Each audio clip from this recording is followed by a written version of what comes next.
কৃষক ভাইরা, আলুর সিজন তো চলে আসলো। আপনারা সবাই জানেন আলুর বাজার দর এখন অনেক ভালো। আমরা সবাই চাই এবার বাম্পার ফলন হোক। আলুর প্রথম শত্রু কাটুই পোকা।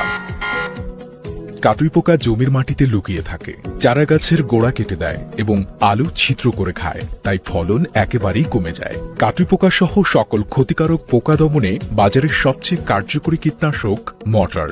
কাটুই পোকা পুরোপুরি দমন করতে শেষ চাষের সময় একর প্রতি 1.4 লিটার হারে সার অথবা ছাইয়ের সাথে মর্টার মিশিয়ে ছিটিয়ে প্রয়োগ করতে হবে।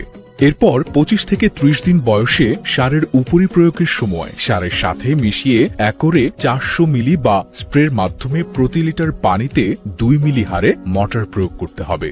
সবশেষে 50 থেকে 55 দিন বয়সে দ্বিতীয়বার সারের উপরি প্রয়োগের সময় সারের সাথে মিশিয়ে একরে 400 মিলি বা স্প্রের মাধ্যমে প্রতি লিটার পানিতে 2 মিলি হারে মর্টার প্রয়োগ করলেই কাটুই পোকা থেকে আলুর গাছ ও আলু থাকবে একদম নিরাপদ। কৃষক ভাইয়েরা, আলু গাছে পাতার কিনারা বরাবর প্রথমে পানি ভেজা দাগ দেখা দেয়, পরবর্তীতে দাগগুলো দ্রুত বড় হয়ে পাতা পচে যায়। বলেন তো এটা কি? এটা মড়ক। একবার জমিতে লাগলে পুরা জমি শেষ। হ্যাঁ, এটাকে বলে আলুর মড়ক বা নাবি ধসা। আলুর জমিকে এই নাবি ধসা বা মড়ক থেকে রক্ষা করতে বাজারে এসেছে নতুন প্রজন্মের অত্যাধুনিক সমাধান ফুলিমেইন।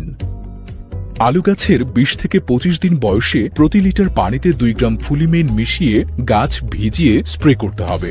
এরপর 35 থেকে 40 দিন বয়সে প্রতি লিটার পানিতে 2 গ্রাম মিশিয়ে গাছ ভিজিয়ে স্প্রে করতে হবে। সব শেষে 55 থেকে 60 দিন বয়সে প্রতি লিটার পানিতে 2 গ্রাম মিশিয়ে গাছ ভিজিয়ে স্প্রে করতে হবে। ফুলিমেইন প্রতিরোধক ও প্রতিষেধক গুণসম্পন্ন হওয়ায় আলুর মড়ক রোগ সম্পূর্ণভাবে দমন হয়। অন্যান্য ছত্রাকনাশকের চেয়ে ফুলিমেইন বেশি দিন সুরক্ষা দেয়। স্প্রের সংখ্যা কম, তাই ফুলিমেইন ব্যবহারে ফসলের উৎপাদন খরচও কমে যায়। এই তো গেল কাটুই পোকা এবং মড়কের সমাধান। এবার আমরা যে সবাই বেশি বেশি ফলন চাই, এর জন্য আর কি ব্যবহার করতে পারি? আমরা নিয়ে এসেছি জাদুকরী একটি পণ্য, এনএসি গোল্ড। এনএসি গোল্ড ব্যবহারে গাছ দ্রুত বৃদ্ধি পায়, আলু সমান হারে বাড়ে এবং আলুর সংখ্যাও বাড়ায়। এটি ব্যবহারে প্রায় 70% পর্যন্ত ফলন বাড়বে। এর জন্য শেষ চাষের সময় একর প্রতি 500 মিলি হারে এনএসি গোল্ড সারের সাথে মিশিয়ে ছিটিয়ে প্রয়োগ করতে হবে। এরপর 20 থেকে 25 দিন বয়সে প্রতি লিটার পানিতে 1.5 মিলি এনএসি গোল্ড মিশিয়ে গাছে স্প্রে করতে হবে। সবশেষে 40 থেকে 45 দিন বয়সে প্রতি লিটার পানিতে 1.5 মিলি এনএসি গোল্ড মিশিয়ে গাছে স্প্রে করতে হবে। এভাবে এনএসির পণ্য ব্যবহার করলে ফলন হবে বেশি, কৃষক হবে অধিক লাভবান। ব্যাস, এই হলো আপনার আলু গাছ রক্ষা এবং আলুর ফলন বাড়ানোর সহজ ও সর্বাধুনিক সমাধান।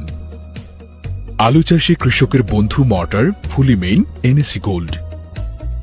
ন্যাশনাল এগ্রিকেয়ার, এসো স্বপ্ন ফলাই।